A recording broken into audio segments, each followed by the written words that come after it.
Hello and welcome back to Views on the Road. I'm your host Steph, and today I'm making barbacoa two ways. Whether you have 1 hour or 8, not to worry, I have you covered. And guess what, taco lovers? Not only am I going to save you time, I'm going to save you a lot of money. Now let's go over the ingredients. For this delicious barbacoa, you're going to need 4 pounds of chuck roast, 2 cups of water, 4 guajillo chiles, 3 ancho chiles, 3 chipotle chiles, half a large onion, 1 tomato, 5 garlic cloves, 5 bay leaves, 3 tablespoons of apple cider vinegar, 3 tablespoons of pork fat, 1 tablespoon of salt or 2.5 tablespoons of chicken bouillon, half a tablespoon of ground cumin, half a tablespoon of Mexican oregano, 5 pieces of allspice, also known as pimienta gorda, half a teaspoon of ground clove, optional but not necessary, some avocado leaves. See, and it's that easy once you warm up your ancho chile to remove the stems and the seeds. And I'm going to continue removing the stems and the seeds to the remaining chiles. And I just want to say, for those of you that don't have access to dried chipotles like this, that's okay. You can use canned chipotle and adobo sauce. I'm also going to be soaking our tomatoes with our chiles. Go ahead and add your hot water. If you don't want to use this method, you can place it on your stovetop with some hot water and boil for 10 to 15 minutes. Once your chiles are nice and soft, you're going to place them in your blender along with your tomato and 1.5 cups of your chili water. You're also going to add your seasonings, which are chicken bouillon, Mexican oregano, ground cumin, allspice, and clove, onion, garlic, bay leaves, and your apple cider vinegar. Next, we're going to go ahead and blend until smooth. And boom, done. Now it's time to cook our sauce. Place your burner on a medium heat, and you want to add your 3 tablespoons of your pork fat. If you don't want to use pork fat, that's okay. You can use some oil, you can use some shortening, but for the best flavor, you want to use pork fat. After about 30 seconds, your lard is nice and hot, and you want to add your sauce.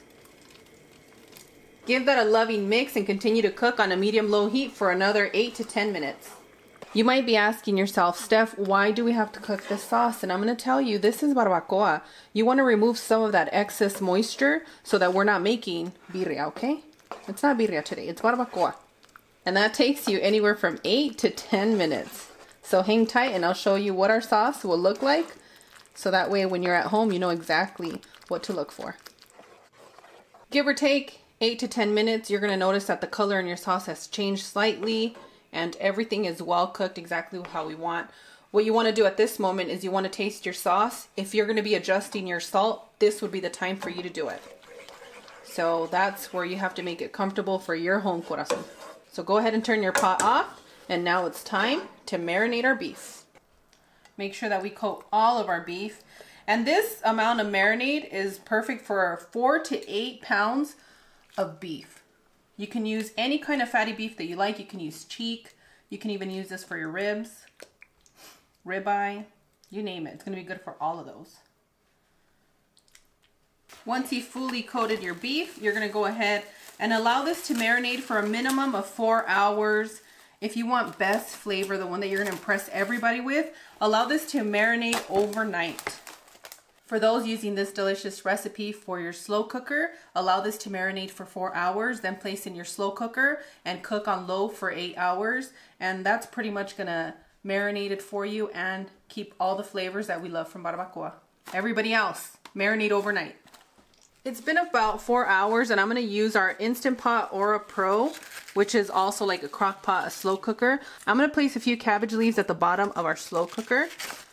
And that's only because I don't have fresh avocado leaves, I don't have banana leaves, I don't have all that deliciousness. So this is gonna help enhance the brothiness we get from our barbacoa at the end. For those of you that got a hold of fresh avocado leaves, bless your heart, I don't have access to them, so I bought these dried ones, which are also gonna enhance the flavor. When you smell this, you're gonna say, that smells familiar. It smells like a yerberia. It smells so, so good. Another option that you have to enhance the flavor of this barbacoa, I'm going to place 2 pieces of beef bone at the bottom, which is something I tend to do. You guys are familiar with what I do with the birria. And then you're going to place your pieces of barbacoa right on the top. My home is a bit cold right now, so the room temperature is colder, and I was able to keep my marinade out for the 4 hours. Now, if you guys are in a very arid place or hot, You don't want to do that because it's going to spoil your barbacoa. Place your lid over the top. And now you want to slow cook for 8 hours.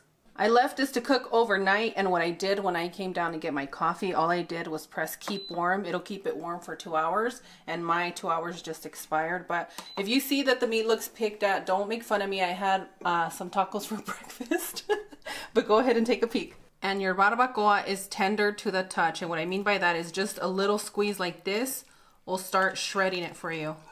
So no need to take it out and shred. It falls apart on its own, just as barbacoa should. And I want to let you know that if you serve your barbacoa this way, you don't have to worry about it. Everything is tender and juicy, but for the effect and the look, you definitely can pour a little bit of that broth over. And boom, done, a delicious barbacoa enchilada. That doesn't mean spicy, it just means it's packed with flavor. Before we start adding our barbacoa into our Instant Pot, you can either go with saute or keep warm. I like saute because it heats up the metal part a lot faster so that when we pressure cook, it doesn't have to wait for everything to get warm. What distinguishes your barbacoa from your birria is that barbacoa is steamed. Think of your ribs. They're not boiled in broth, just like we did in our slow cooker. It's steamed. So it's the part of the beef that gets steamed from all that heat that rises. So what I'm going to do is I'm going to place our beef bones at the bottom for flavor, and also so that we can have a little spot for our beef to rest. And to enhance the flavor of our drippings and the broth that comes out from our beef, I'm going to use a little bit of cabbage. You can use, like I mentioned earlier, avocado leaves, maguey. You can even use banana leaf, but I don't have those with me right now, so this is what we're going to do. We're going to make it comfortable for our home. I placed our marinade overnight in the refrigerator, and now we're going to add it into our Instant Pot. Make sure to squeeze out all that delicious sauce. All my Instant Pot lovers, you are in for quite a treat today. I'm going to add 3/4 of a cup of water here on the side so that it goes all the way to the bottom. And this style of barbacoa does taste best with pineapple vinegar. You can use apple cider. For me, for that added flavor that I love, I'm going to add a little bit right here towards the top. You can include it in your marinade, or you can do just like I'm doing right now. Ooh, I'm so excited.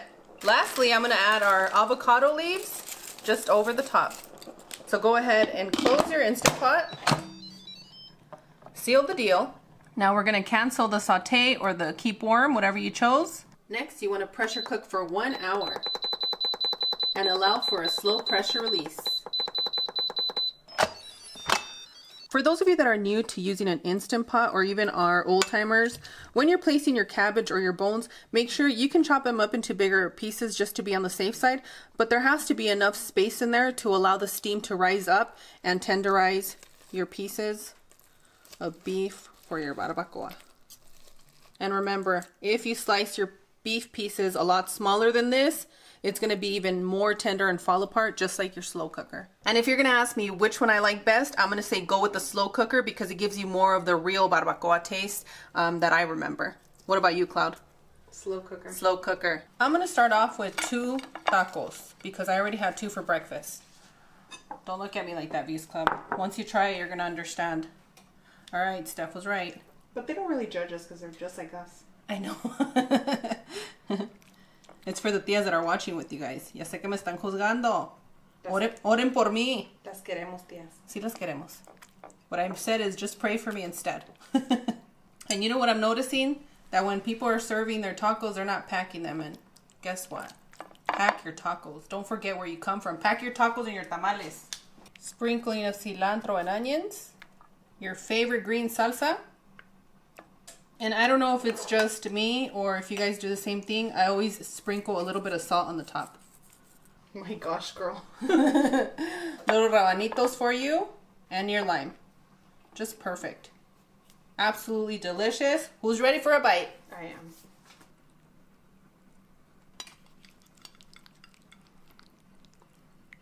I'm going to need somebody very special to say Buen provecho. You're warned, look away. I think I can get this down in like 2 bites. I know you're so proud of this barbacoa because you greet me with food, but never at the door. She had a plate for me at the door. I'm so thankful. Amazing. Well, let's wash it down with some limonada. Some Mexican limonada. this is absolutely delicious. If your partner doesn't propose to you after this, and if you're already married, they're gonna propose to you again. This is absolutely delicious. And you know what? Times have changed. We don't have a pit in our backyards. That doesn't mean that you can't eat pretty close to authentic barbacoa tacos. Ahí va. This barbacoa healed something inside of me, and I know a lot of you out there had your rent raised. Not to worry. You have my permission to sell this recipe. Just make sure to say a prayer and light a candle for every single Mexican person that's been involved in teaching us how to make such delicious Mexican food. This is one for the books. I hope you guys enjoyed as much as I do. Now look away, I mean it. As always, Cloud and I are wishing you the best. We absolutely adore you. We hope this recipe works for you during the holidays or any time out of the week. And some of my ladies there, I hope you're able to get your nails done again. And on that one, we'll see you guys tomorrow. Bye. Adios.